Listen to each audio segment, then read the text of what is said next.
If you have a YouTube Premium subscription and you want to change your payment method or billing info to a different one, then stay tuned and I'll show you how simple it is to change your payment methods to anything like credit, debit, Google Play Balance or PayPal from either your iPhone or Android device.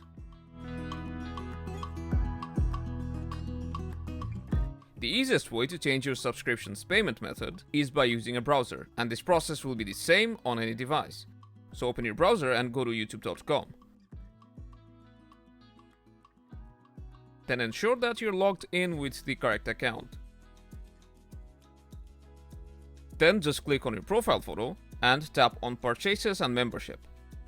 Then tap on your premium subscription and you should see your current billing info.